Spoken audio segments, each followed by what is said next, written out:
Miguel Rivadeneira, en la revista de opinión Democracia. 7:17 minutos en el territorio continental ecuatoriano. Esta es la revista de opinión Democracia, buscando la verdad.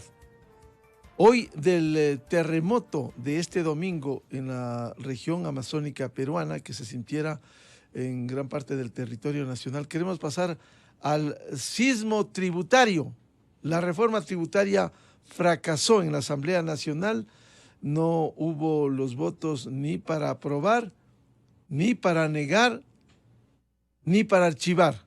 Y eso lo testimonió al final de la sesión el viernes último la presidenta de la Asamblea Nacional, Guadalupe Llori, precisamente sobre esto. Este es el resumen para el registro histórico de lo que pasó el viernes último en la Asamblea.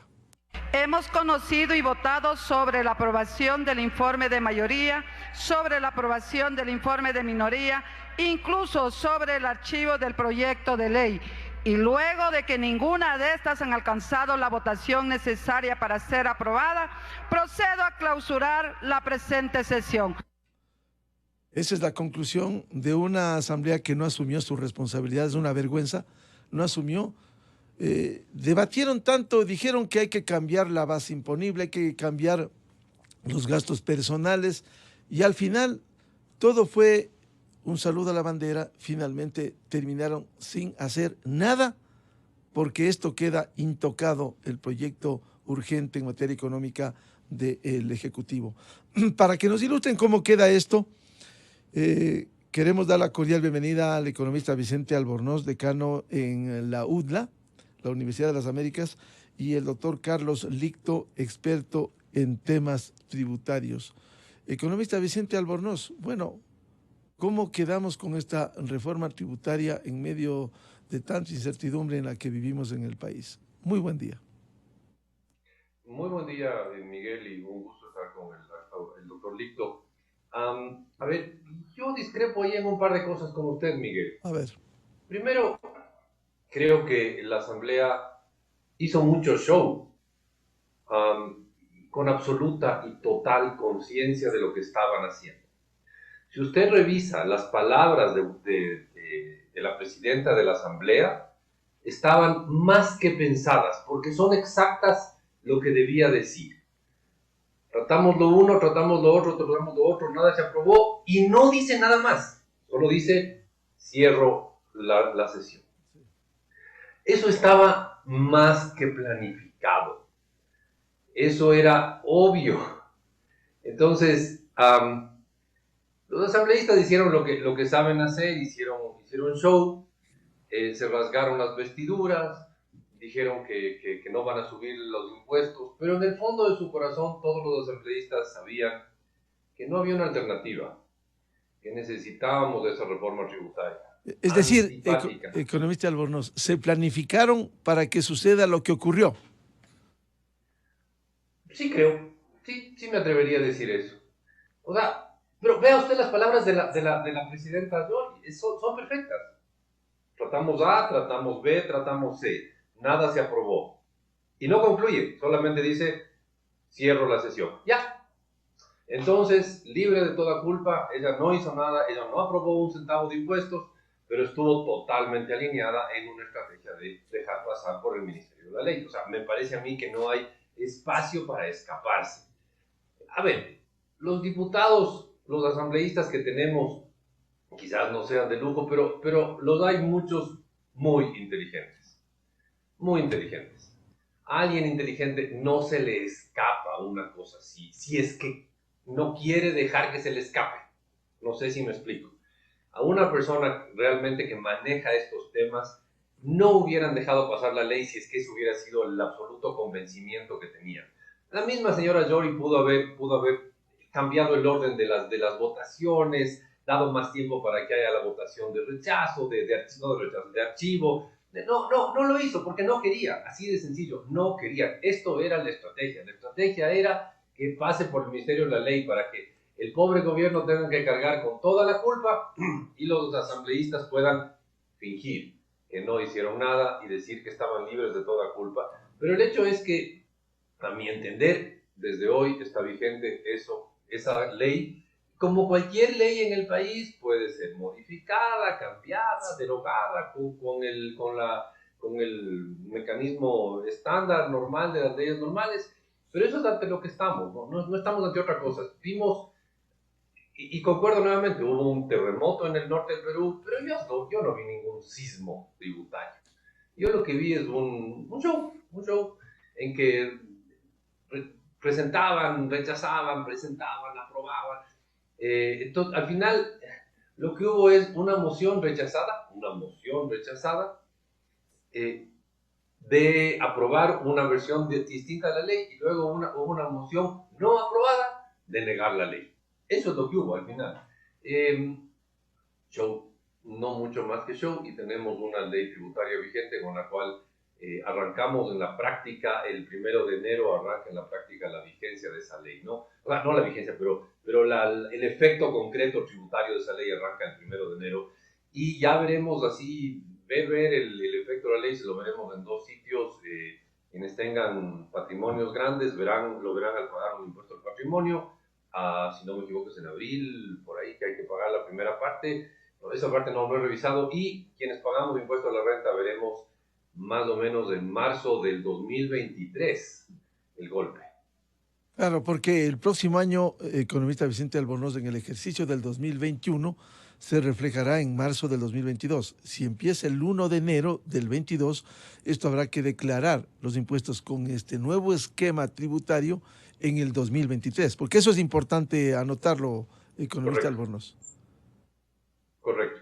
Así que sentiremos, la mayor parte de los ecuatorianos que ganamos más de $2.000, $2.500, por ahí sentiremos que estamos pagando más impuestos, básicamente en marzo 2023. En marzo 2022 pagaremos el impuesto con la tarifa vigente hasta el día de ayer, digamos, que es la vigente durante todo el año 2021, y la pagaremos en marzo 2022.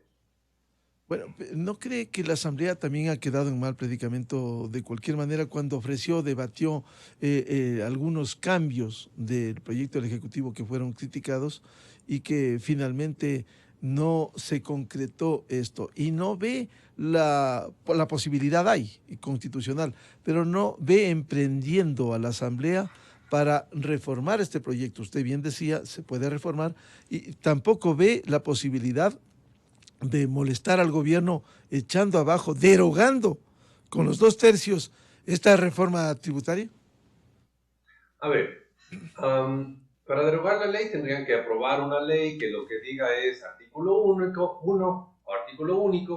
se deroga la ley de creación de oportunidades, ya no me acuerdo cómo se llama esta última ley, pero se deroga la ley, y esa ley iría al presidente de la República y él podría vetar esa ley, pues. O sea, esto hay que entender todos los mecanismos legislativos. Él podría vetar esa ley, entonces sería todo un lío, tenía que esperar un año para claro, si lo veta totalmente, un año para que vuelva a poder analizar. Exacto, y después tendrían que reunir un montón de votos, así que, pero pueden hacerlo, si quieren pueden hacerlo, obviamente. El otro punto de su pregunta era que si quedaron mal. Claro que quedaron mal, pero en la visión de ellos, no estoy diciendo que sea en mi visión, en la visión de ellos hubieran quedado peor si aprobaban impuestos, porque iban a señalarse con el dedo, impuestero, unos a otros, y entonces hubieran quedado, en la visión de ellos, peor si aprobaban impuestos. Entonces ahora no aprobaron impuestos, son unos angelitos de la inocencia, no tienen culpa de nada, y por lo tanto se sienten libres de toda culpa. Pero insisto, yo ahí no vi nada más que una pantomima mediocremente organizada, pero una pantomima. Bienvenido al doctor Carlos Licto. ¿Cuál es su lectura de lo que ha sucedido en la Asamblea? Y luego pasar para que nos expliquen lo que regirá si se publica en el registro oficial, como es la previsión de este proyecto denominado Proyecto de Ley Orgánica para el Desarrollo Económico y Sostenibilidad Fiscal tras la pandemia COVID-19. Doctor Licto, muy buen día. Muy buenos días con todos. Gracias, Miguel. Un gusto estar aquí y compartiendo con el economista Albornoz, a quien también le extiendo el saludo, y a toda la importante radioaudiencia y en los medios telemáticos también que le siguen a ustedes. Muchas gracias, Miguel. Pasado enseguida a su pregunta, coincido plenamente con lo que dice el economista Albornoz, ¿no? Lastimosamente la Asamblea no cumplió un rol más directo y positivo en pro del país. Yo añado un tema, las declaraciones también del líder de la bancada de UNES, al líder por lo menos desde la lejanía de Bélgica, ¿qué es lo que ha dicho, no? ¿Y por qué nosotros teníamos que votar por el archivo de la ley? Si no nos acompañaron tampoco nosotros con los votos en el informe de minoría. Entonces, si ellos no votaran por nosotros, los de Pachacuti, ¿por qué nosotros teníamos que votar por ellos? Entonces, también ver esas, lastimosamente tengo que decir, ¿no? Posiciones egoístas, ¿no? De decir, no estoy legislando en virtud de lo que necesita el país, sino un poco en los intereses personales. Y claro, la jugada es echarle la culpa al gobierno y decirle, ahí está, el gobierno es el que subió los impuestos, nosotros presentamos un informe de minoría en el que propusimos alternativas para gravar a los que más impuestos tienen y obviamente esto es culpa del gobierno y nosotros nos lavamos las manos y seguramente luego querrán aparecer como redentores de la patria. Coincido con lo que dice el economista Albornoz, las palabras de la señora presidenta de la Asamblea prácticamente es tomada del texto del artículo 62 de la Ley Orgánica de la Función Legislativa, que fue reformado, recordemos, en noviembre del 2020, y donde justamente para evitar un poco las interpretaciones que había antes respecto de archivar, negar o aprobar, en este artículo 62 que está justo vigente, que se lo está estrenando para este periodo legislativo, ya contenía exactamente estas tres alternativas y ella al final de su intervención, ¿no es cierto?, las mencionó claramente. Se negó el informe de mayoría, no se aprobó el de minoría y tampoco hubieron los votos para archivar. Y añadió algo más, por tanto, procedo a clausurar, es decir, dejando inclusive un lado la posibilidad un poco ya, la costumbre que tiene la Asamblea, porque no es que está en alguna norma específica para estos casos, de la reconsideración de la votación que hemos oído en otras ocasiones, ¿no es cierto? Entonces, inclusive con la clausura, realmente cerró hasta esa posibilidad de la reconsideración, que es esta costumbre que algo se pudiera haber hecho entre el viernes noche hasta el sábado o domingo en la madrugada, ¿no es cierto? Entonces, como bien decía el economista Albornoz, nos va a tocar ver el impacto de esta ley ya en realidad en el 2023, en marzo del 2023, cuando paguemos el impuesto a la renta, pero también en lo que es en las contribuciones de estas especiales al patrimonio de las personas naturales y también al patrimonio de las sociedades, ya lo vamos a ver en el 2022, en las personas obviamente que llegan a esos límites. Bueno, más adelante, si me permite, me referiré a unos puntos que también, de alguna manera, hay que resaltar lo positivo, ¿no?, de este proyecto de reforma, si usted me permite. Sí, vamos a desglosar este proyecto precisamente, economista Vicente Albornoz.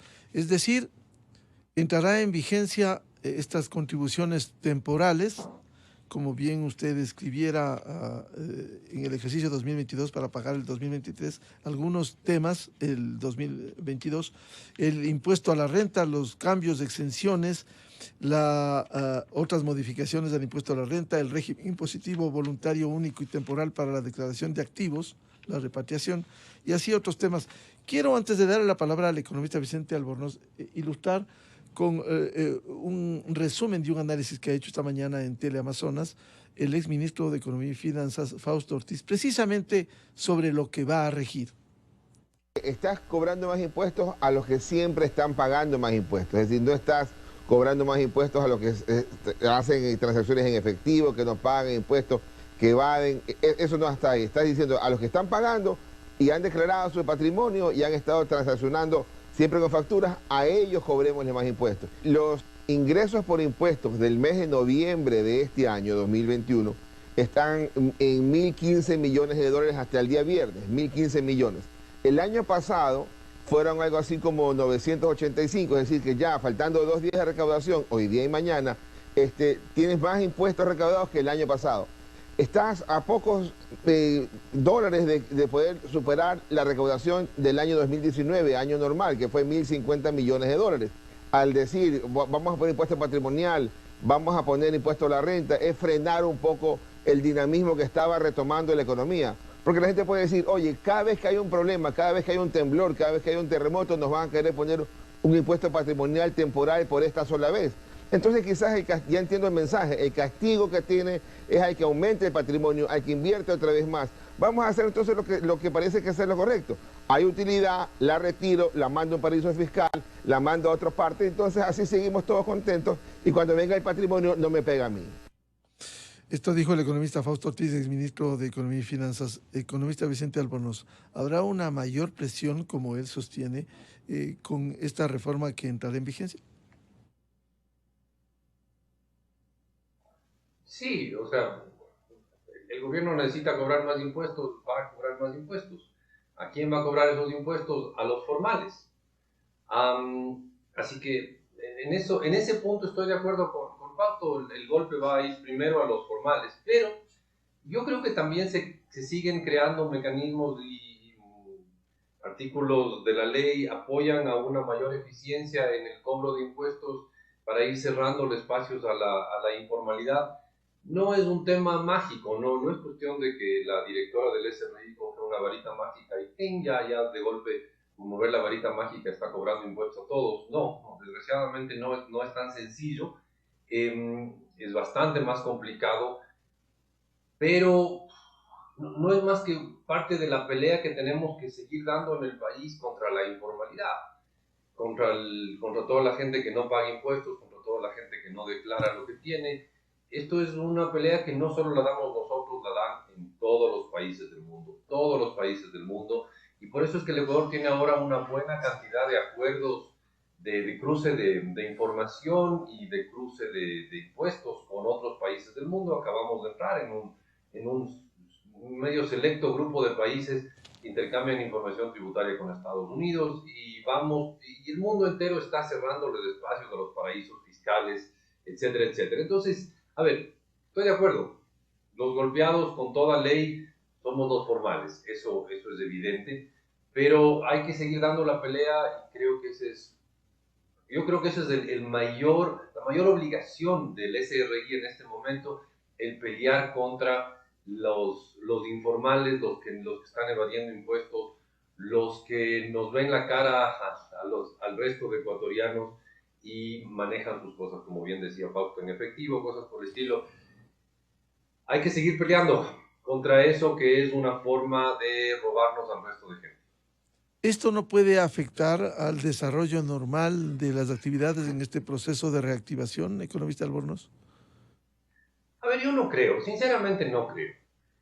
Si usted pregunta a los empresarios ecuatorianos por qué no produce más, le van a dar muchísimas razones, le van a hablar de una escasa demanda, le van a hablar de problemas de seguridad, le van a hablar de temas laborales, le van a hablar de un montón de temas y estará en el puesto 10, 15, porque los impuestos son altos. En el Ecuador los productores no producen más por muchas razones y cuidado, los productores en este país yo siempre he creído que son los héroes del país porque son los que a pesar de pandemias y trabas y crisis y todo siguen produciendo.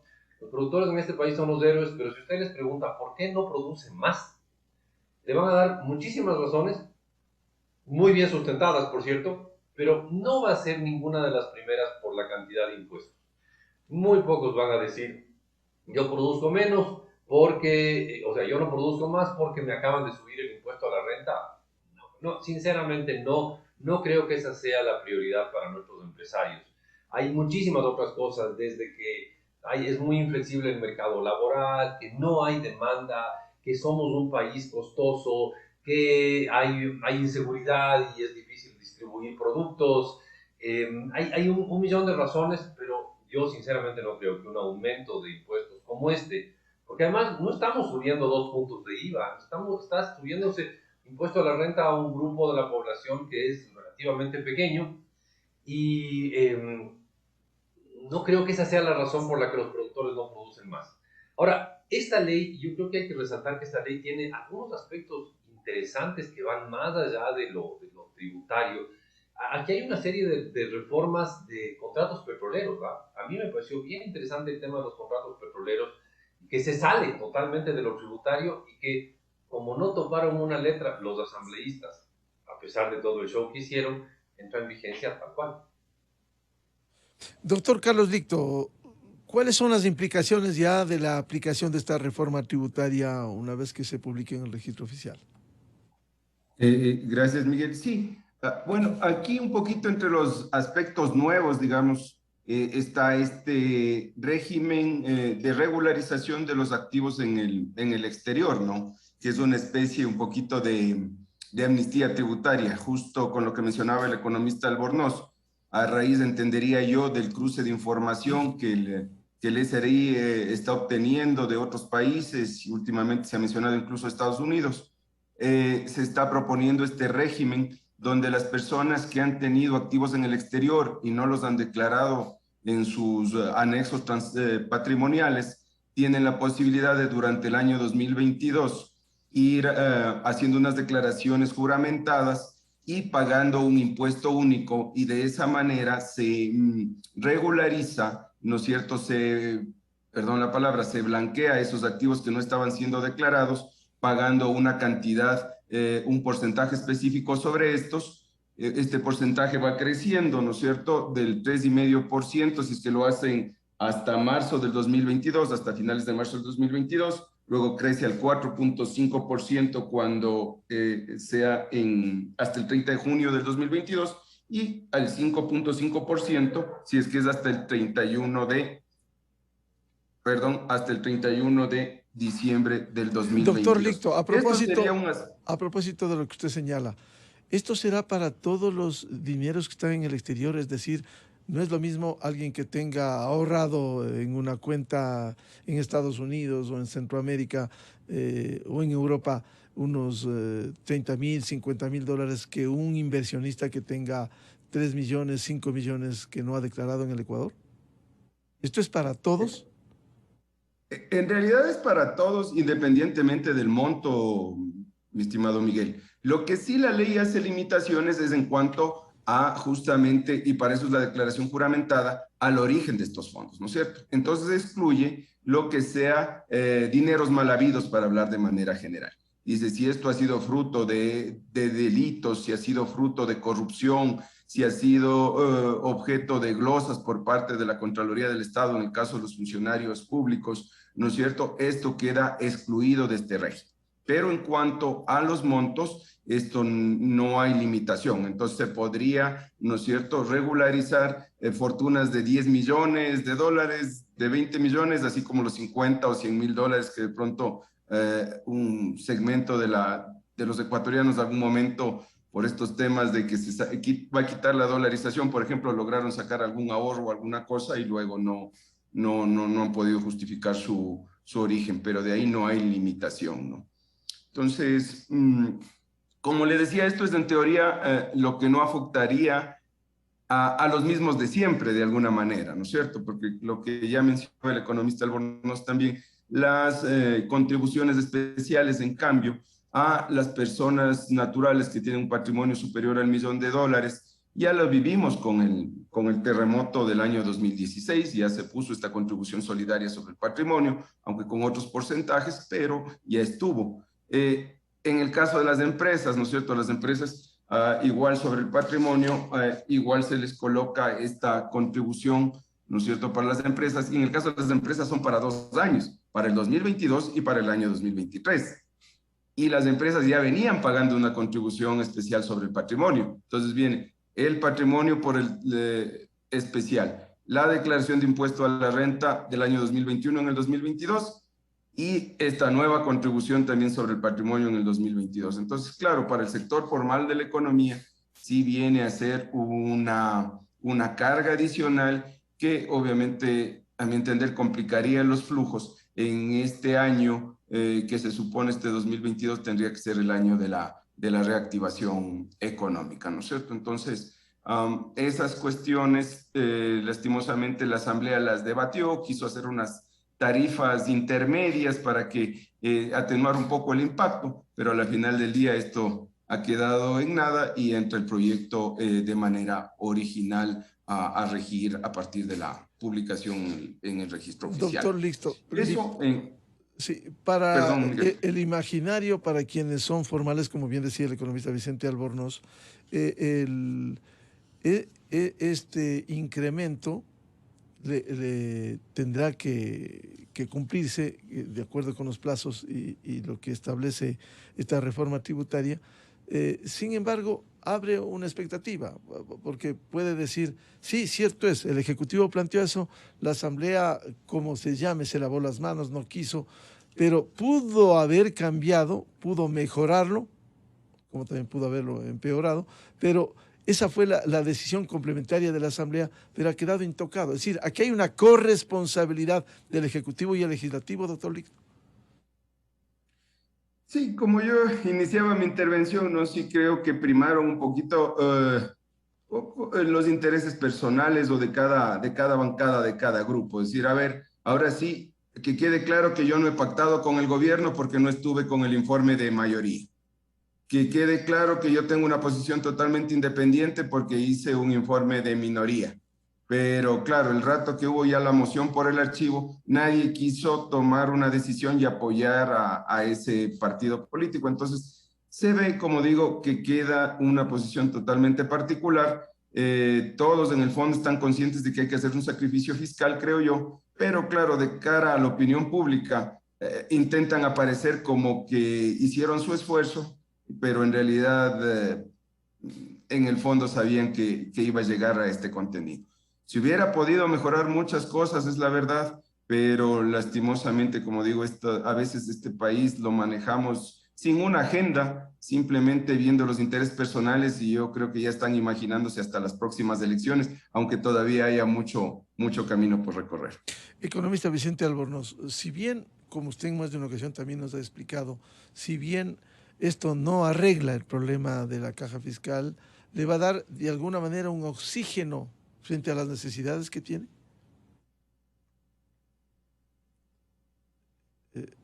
Por favor, el audio. Esto sí es un paso importantísimo para arreglar los problemas de la caja fiscal. A ver, el plan del gobierno que está en el acuerdo con el Fondo Monetario, pero ese es el plan del gobierno, ese es por donde el gobierno quiere llevar al país. El plan del gobierno prevé que en el año 2022 tendremos un déficit muy cercano a cero. O sea, el déficit del sector público no financiero, no del gobierno central. El déficit de todo el sector público no financiero, que ha sido deficitario todos los años desde el 2009 hasta el 2021. En el 2022 debería tener un déficit muy, muy pequeño o un déficit de cero. Entonces, eso sería el primer paso hacia la solución de los problemas fiscales. Y eso pasa por esta reforma tributaria. Así que yo sí veo que esto puede ser un paso hacia la solución de los problemas fiscales. Y si es que uno ve los números y el plan que tiene el gobierno, el plan que lo ha negociado y conversado y refrendado con el Fondo Monetario Internacional, ese plan está previsto para ya no necesitar ninguna reforma, ningún impuesto adicional de aquí hasta el final del gobierno. O sea, básicamente al gobierno le quedan 3 años y medio para dedicarse a lo que es realmente importante, que no es arreglar los problemas de la billetera del gobierno, sino es hacer que la economía se reactive. Entonces, lo que vamos a ver en los próximos 3 años y medio es eso, es una economía reactiva, un gobierno dedicado a buscar 1000 maneras para reactivar la economía. A mí me parece que eso es un salto enorme, el pasar de un gobierno desesperado por cubrir los gastos que tiene que hacer y por estar... Debe ser... La persona más infeliz de este país debe ser el tesorero general del Estado. No sé quién sea, no tengo idea cómo se llama esa persona, pero debe ser horrible de verle a todo el país y tener atrasos con todo el país. Esta aprobación tan sui generis, tan ecuatoriana de la ley que está vigente en este momento, nos abre algunas cosas. Yo le apuesto que el riesgo país debe estar cayendo este rato. El riesgo país debe estar cayendo. El Ecuador va a recibir una transferencia importante, un préstamo importante del Fondo Monetario para cerrar el 2021. Eso debería llegar en los primeros días de diciembre. Ya mismo debería llegar préstamo, el siguiente tramo del préstamo del Fondo Monetario. Y después viene un préstamo el próximo año y después ya no necesitamos préstamos del Fondo Monetario, porque ya se supone que llegamos a un déficit muy pequeño y ya no necesitamos tanto préstamo. Máximo necesitaríamos préstamos para pagar, préstamos antiguos, cosas por el estilo. Entonces estamos en un camino hacia consolidar y solucionar el tema fiscal. Hoy es el momento ya de enfocar toda la artillería del gobierno hacia lo que es realmente importante. Reactivar la economía y creo que eso va a ser el siguiente paso. Apostaría que el siguiente proyecto de ley urgente, no sé de qué sea, pero va a ser algo conectado con reactivación económica. Economista Albornoz, muy importante lo que usted señala, reactivación económica, pero esto tendría que ir acompañada con el segundo proyecto que fue anunciado por el propio presidente, la reforma laboral. Y ahí quizás va a ser otra vez cuesta arriba frente a la Asamblea cuando hay esa necesidad. ¿Cómo se puede generar más empleo si no hay las herramientas para ello? A ver, empleo en el Ecuador siempre hay, lo que pasa es que es empleo de mala calidad, es empleo informal, o sea, el señor que está vendiendo juguitos en la esquina tiene un empleo, es un empleo pésimo, es un empleo en el que se subutiliza su capacidad, pero empleo hay. El problema es hacer que toda esa gente que está en el mundo informal se vaya hacia el mundo formal, y para eso necesitamos una legislación laboral distinta, ¿no? La legislación laboral ecuatoriana actual es linda, es bonita, suena muy bien, parece que fuera creada por personas que realmente querían ayudar a los trabajadores. El problema es que le vuelve tan inflexible al mercado laboral que las empresas acaban dejando de contratar gente, o antes de contratar a una persona piensan 1.000.000 de veces antes de contratar a un empleado nuevo, entonces terminan no contratando gente y eso es dañino para la economía. El siguiente proyecto de ley va a ser muy posiblemente la reforma laboral, y no me sorprendería que vaya como una reforma urgente porque es una reforma económica y es un tema que hay que enfrentarlo ya. No va a salvarle al país de todos sus problemas, pero una pequeña liberalización del mercado laboral que no genere tanto incentivo para no contratar empleados sería extraordinaria para el país. Yo siempre doy un ejemplo que me parece clarísimo.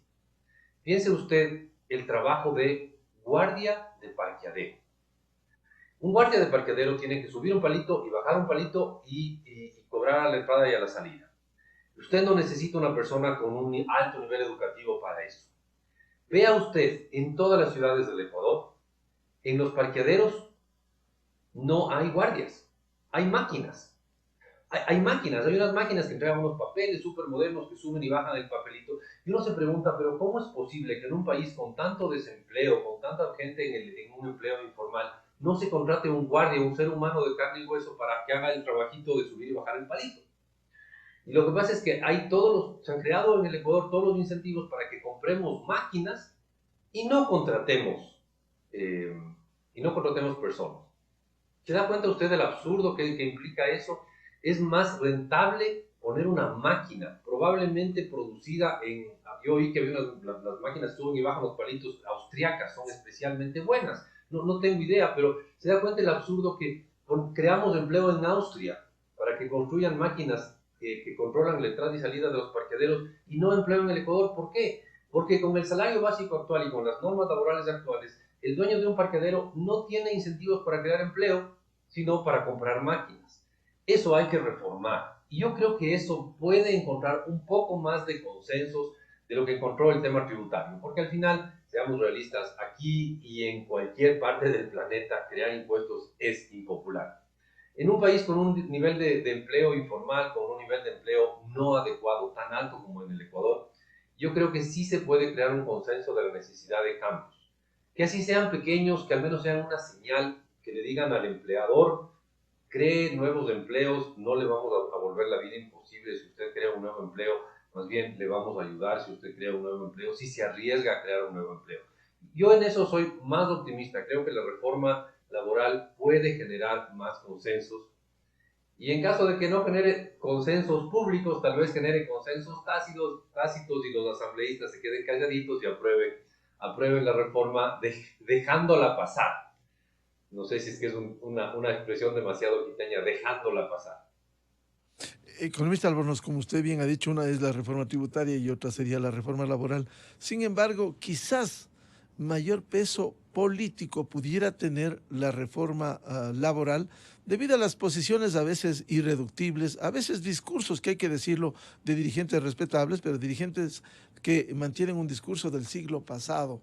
No hay que tocar lo que está, no hay que cambiar esto, y a los que entran, a los que debieran defender más de 5 millones de ecuatorianos que están en la informalidad, que no tienen, como usted bien ha dicho, pleno empleo. Puede haber empleo, pero no hay el pleno empleo afiliado al Seguro Social, es decir, todos esos hechos que van acompañando, no pudiera ser un indicador más de una acción política para tratar de mantener intocado un sistema que es inflexible laboral.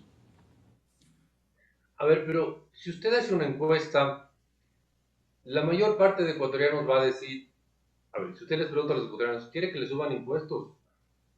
El 99.9% vamos a decir no, pues, porque a mí no me gusta que me suban impuestos. No creo que es ningún milagro ni ninguna gran revelación decir que a mí no me gusta que me suban impuestos. Pero si usted pregunta a los ecuatorianos, ¿quiere que haya una reforma laboral? Y la gente se pone a ver la cantidad, sobre todo de jóvenes y de mujeres, que tienen empleos no adecuados, que están en el subempleo, que no están asegurados, yo sí creo que puede haber mucho más consenso, pero muchísimo más consenso alrededor de una reforma laboral que alrededor de una reforma tributaria. O sea, estoy seguro, salga usted a la calle, haga una encuesta, pregunte, ¿quiere que le suban impuestos? Todos vamos a decir que no, porque es antipático que nos suban impuestos. Pero quiere una reforma laboral. Creo que mucha gente puede opinar que sí, y claro, habrá líderes que dirán que no, pero también creo que habrá mucha gente que va a decir, sí, yo que sé, alguien que diga, yo tengo 30 años y no consigo un empleo, algo falla, algo es clarísimo que está fallando, algo pasa que las empresas no están contratando gente, a pesar de que tiene buenas calificaciones, o sea, personal cualificado, no, algo falla, y yo creo que eso sí hay conciencia, y creo que se puede generar más consenso alrededor de eso. Y si no, pues que hagan el show y le dejen pasar a la reforma. Doctor Carlos Licto, esta reforma tributaria, el gobierno lo ha dicho, necesita complementariedad y uno de ellos sería la reforma laboral. ¿Cómo pudiera incidir eso?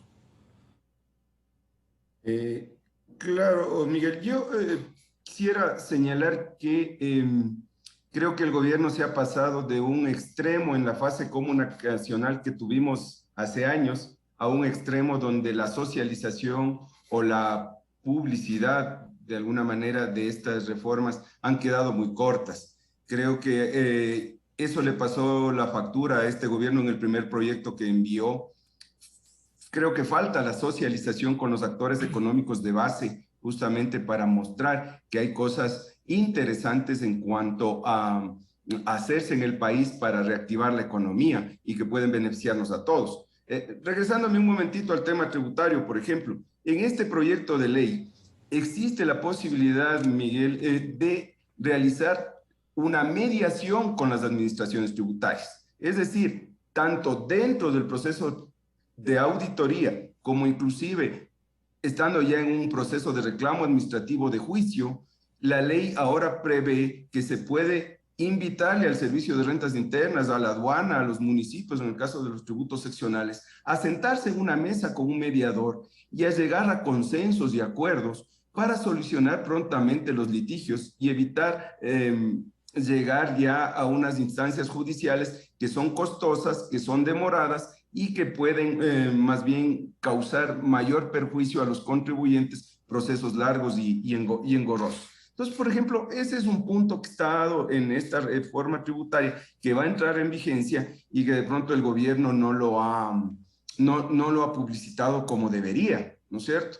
Entonces, esa posibilidad de sentarse, conversar con la administración tributaria, no para que me perdone los impuestos, pero sí para regular ciertos hechos que están controvertidos y llegar a unos acuerdos para sobre eso aplicar los impuestos, y que si lo hago a tiempo ya no va a haber el recargo del 20%, incluso puede haber la posibilidad de hasta de una rebaja de intereses o utilizar la tasa pasiva de interés en lugar de la tasa activa, son temas que considero son interesantes.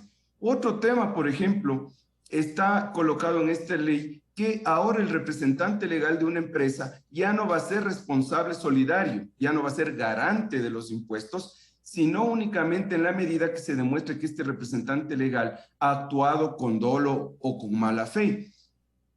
Ahí se le pone un poquito cuesta arriba al Servicio de Rentas Internas o a las administraciones tributarias en general, porque, por ejemplo, ahí el SRI tendría que probar que para que el gerente responda por los impuestos de la compañía, actuó con mala fe, con dolo, y eso obviamente implica un proceso legal, un proceso jurídico que es un poco largo.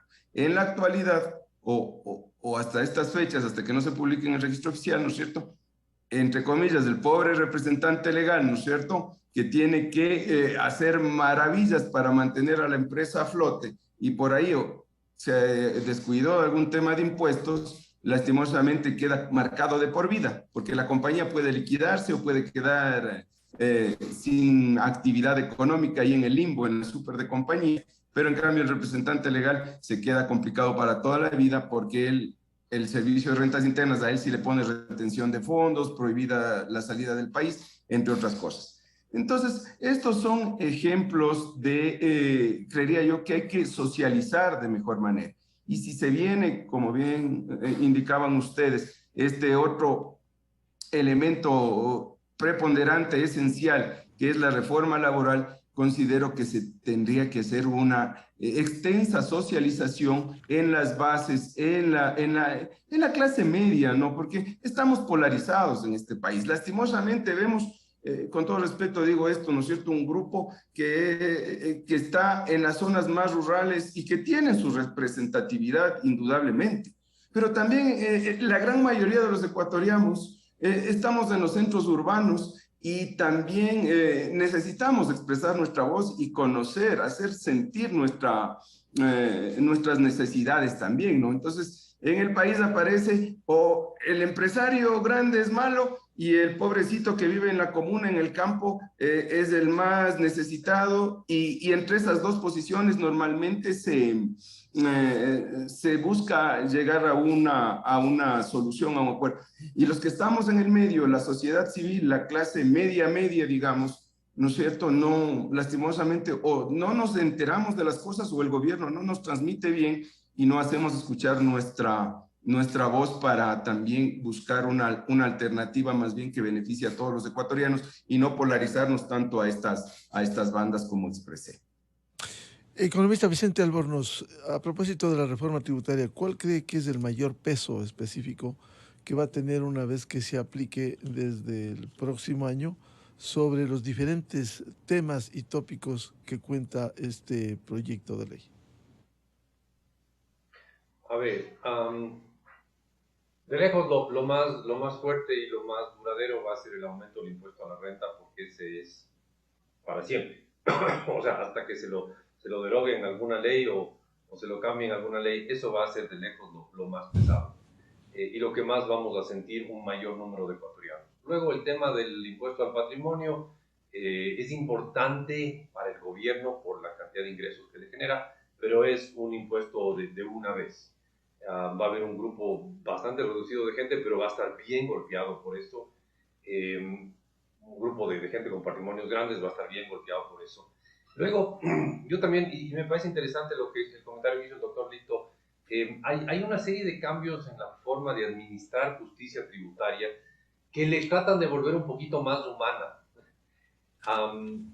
bajo el supuesto de que la justicia tributaria pueda ser alguna vez humana, pero tratan de ponerle un poquito más humana y abrir el espacio para mediaciones. A mí me parece bien interesante esa posibilidad. Interesante lo que escribió el doctor Lito para facilitar un diálogo, obviamente formal, totalmente legal, entre un contribuyente y la autoridad tributaria. A mí me parece bien interesante esa opción. Hay también un tema de los contratos petroleros. Se modifica un poco los contratos de participación y eso puede facilitar que haya más producción petrolera. A mí me pareció un poco exótico que eso esté incluido en una reforma tributaria, pero ahí le incluyeron y ahí le aprobaron, ¿no? No nos olvidemos que al final la actitud de los asambleístas llevó a la aprobación de esta ley. Así que yo así resumiría yo lo que le va a golpear al país. Lo más duradero, impuesto a la renta, corto pero golpe específico para un grupo reducido de gente, el impuesto al patrimonio, y una serie de reformas. También se crea un nuevo sistema para tributar, para personas que tributan del sector informal. Ahí siempre ha sido una pelea, el ir formalizando a los informales, una pelea bien complicada, pero herramientas adicionales para ir formalizando el país. Economista Albornoz, este tipo de mediación que se plantea puede facilitar el que usted en una ocasión anterior nos explicó casos en donde alguien tiene un patrimonio, un bien, un terreno de 25 millones o una casa de 2 millones y que tiene que pagar, pero no tiene liquidez. ¿Habrá la posibilidad para que le dé facilidades el Estado de ese pago porque no tiene liquidez aun cuando tiene ese bien? O también quien tiene ahorros en el exterior no tiene aquí, le obligan de acuerdo a tarifa y fechas a pagar eso. ¿Habrá la posibilidad de facilidades o de mediación? A ver, estoy seguro que se podría aplicar uno de estos sistemas de mediación. O sea, a ver, me invento, yo tengo una casa que vale $2 millones porque resulta que está en un barrio que no era tan elegante y que ahora es elegante y que yo, sin haber hecho yo nada, tengo una casa con un gran patrimonio. Me estoy inventando por si acaso, pero no tengo la plata para pagar. Entonces, supongo que puedo recurrir a un mediador que se acerque a la autoridad tributaria y diga, señores, caballero, no tiene la plata, denle facilidades de pago y demostrar que no tengo la plata. Y estoy seguro que se puede lograr algo así. Me parece que en esa dirección va lo que escribía el doctor Lito de la mediación, el poder dialogar y dentro de temas totalmente legales, llegar a una solución un poco fuera de lo común, ¿no? Yo no tengo la plata ahorita, déjenme pagar después de un tiempo. Tal vez pueda llegar a algo así, no me sorprendería que haya un espacio para eso. Y ojalá así sea, porque la idea no es volver la vida imposible a nadie, sino tener un Estado financiado. Y mira, yo aquí discrepo mucho con gente que habla del tamaño del Estado como un dogma y dice que el tamaño del Estado ha de ser pequeño o ha de ser grande. A mí me parece bastante secundario hablar del tamaño del Estado. Lo más importante en mi visión es que el Estado que tengamos sea eficiente y esté financiado, porque lo peor que se puede tener es un Estado desfinanciado. En el año 2009 el Ecuador tenía una deuda pública, el gobierno del Ecuador tenía una deuda pública de nada, de $10.000 millones, algo así. Y después de 13, 14 años, no estoy seguro, 13 o 14 años de déficit consecutivo, tenemos una deuda que es 6 o 7 veces más alta, 6 o 7 veces más alta. Y esa deuda la va a pagar las próximas generaciones y esa deuda es un lastre para el crecimiento futuro. ¿Por qué? Porque no tuvimos un Estado financiado. Y esto es un aporte importante para financiar el Estado. Por cierto, más o menos por cada dólar que recauda el gobierno en esta nueva reforma, va a reducir su gasto en $3. O sea, el compromiso es de lado y lado. Los ciudadanos pagamos más, pero el gobierno reduce su gasto. Hay un compromiso de reducción del gasto fuertísimo de parte del gobierno. Y tiene que reducir el gasto. Ha reducido durante este año y continuará durante el próximo y continuará en el 2023. Y continuará en el 2024, un programa de reducción del gasto. Entonces, la suma de todo esto nos dice que ya el tema fiscal está en sus grandes problemas solucionado y ahorita sí, en serio, es el momento que tenemos la enorme alegría de poder olvidarnos de los temas de la billetera del Estado y podemos dedicarnos a lo que es importante, que es el crecimiento. Doctor Carlos Licto, dos cosas. Lo uno, la mediación pudiera aplicarse a lo que le preguntaba al economista Vicente Albornoz. Y lo segundo, muy importante lo que señala Vicente Albornoz, lo que se requiere es un Estado eficiente y financiado. Es decir, si yo voy a pagar más impuestos, porque esa es la ley, simplemente quiero ver reflejado en la atención, en servicios, en mejoramiento. O sea, eso representa el Estado eficiente y financiado que dice el economista Vicente Albornoz. Doctor Licto. Gracias, Miguel. Sí, en cuanto a las facilidades de pago, tenemos norma expresa en la ley y eso no podría ser objeto de mediación, ¿no es cierto? Las normas, y ahí sí hay yo diría, una desmejora en lo que ya teníamos. En la actualidad, uno puede pedir facilidades de pago hasta 24 meses sin garantías y hasta 48 meses entregando una garantía bancaria, una hipoteca, una prenda al servicio de rentas internas. ¿Cuál es la limitación? No hay facilidades de pago para impuestos retenidos o para impuestos percibidos como el IVA. En eso no hay facilidades de pago. Como hay norma expresa sobre eso, no podría llegarse a una mediación con el SRI, pero sí se puede llegar a una mediación en el SRI. Si es que yo tengo problemas para pagar y el SRI tiene que iniciar un juicio coactivo, la mediación es plenamente válida para llegar a consenso sobre las medidas cautelares, ¿no es cierto? ¿Qué es lo que pasa ahorita? Un caso práctico. Una persona adeuda por la contribución al patrimonio, es una persona de la tercera edad, nunca hizo su declaración patrimonial y el SRI le determina $70,000 de esta contribución. Pero el señor tiene un patrimonio de $2 millones, por poner un ejemplo, y el SRI le pone medidas cautelares sobre todos los $2 millones. No puede vender los carros, no puede vender los inmuebles, no puede salir del país, no puede cobrar las facturas a sus proveedores, a sus clientes. Entonces, eso es algo totalmente excesivo, arbitrario frente al monto de la deuda. Entonces, en una mediación sí se le puede sentar al SRI y decirle, vea, déjele la prohibición de enajenar sobre esta casa, pero levante sobre todo el demás patrimonio, porque justamente necesitamos vender o hacer alguna cosa para poderle pagar a usted mismo. Entonces, eso sí va a ser objeto de mediación, como le decía, incluso dentro de un proceso de auditoría mismo, ¿no es cierto? Para una empresa, dice, sí hubo esa transacción porque aquí está la factura y está el pago a través del banco. Y el SRI dice, no, porque para mí parece que eso no hubo esencia económica. Entonces, si sientan con la ayuda de un mediador, con un experto, porque también el SRI no sabe de todas las materias, ¿no es cierto? Y llega a un consenso y dice, sí ha habido la esencia económica, sí le ha prestado el servicio a tal o cual empresa. Entonces, eso respondiendo un poco la primera pregunta. En cuanto a la segunda que usted señalaba, yo creo que es fundamental, señores, darle también al servicio de rentas internas las herramientas y el apoyo necesario para que pueda cumplir con su función.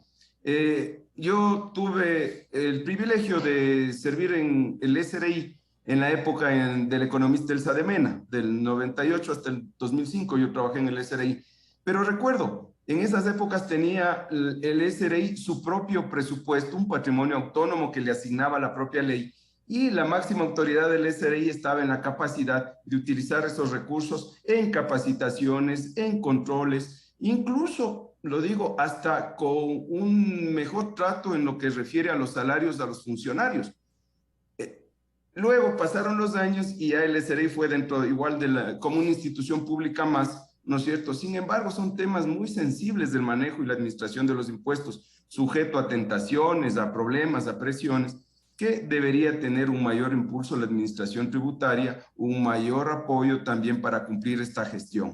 Esperemos, veamos, yo lo que le veo ahorita es este régimen, por ejemplo, de regularización de los activos en el exterior. El SRI tendría que salir después de esta época de amnistía donde se paga este valor simbólico, digamos así, este porcentaje. Debería salir armado, ¿no es cierto? Ya hacer un proceso realmente de control a todas estas personas de auditoría y levantar en realidad los fondos de aquellos sectores sumergidos de la economía que nunca han pagado. Y no hablo solo de la gente que tiene en el exterior, sino hay mucha gente aquí mismo en el país que vía cruces de información, patrimonio versus pago de impuesto a la renta, el servicio de rentas internas creo que tiene mucha tela por cortar para apoyar en este crecimiento y desarrollo del país. Bien, muchas gracias por ilustrarnos. Seguiremos hablando con quienes nos han explicado hoy sobre las implicaciones de esta reforma tributaria que va a entrar por Ministerio de la Ley. Al economista Vicente Albornoz, como siempre, nuestro agradecimiento, él es decano en la UDLA, y al doctor Carlos Licto, experto tributario. Muchas gracias, muy buen día a ustedes. Muchas gracias, Miguel. Gracias, economista. Muchas gracias. 8:11 en el territorio continental ecuatoriano. En la revista de opinión Democracia seguimos buscando la verdad. Vamos a hacer una pausa publicitaria y ya volvemos para analizar precisamente el papel político en la Asamblea Nacional a propósito de esta última reforma tributaria que no negaron, no aprobaron ni archivaron. En consecuencia, viene la aplicación de la Constitución. Invitados, José Hernández del portal digital Cuatro Pelagatos y el periodista Lolo Echeverría. Miguel Rivadeneira en la revista de opinión Democracia. Bienvenidos al microinformativo de la hora. De la indignación a la acción se llama la campaña del gobierno de Guillermo Lasso para enfrentar la violencia contra la mujer. En Ecuador las cifras son alarmantes. La violencia es pandemia. 65 de cada 100 mujeres han sufrido algún tipo de violencia a lo largo de su vida. En el país se registra un femicidio cada 72 horas y en el 92% de estos casos los femicidas forman parte del círculo cercano de las mujeres. El gobierno nacional ha emprendido acciones firmes para que el Ecuador empiece el camino hacia la erradicación de la violencia contra las niñas y mujeres. Por ello, se implementan estrategias a corto, mediano y largo plazo para que las mujeres vivan en una sociedad donde se respeten sus derechos.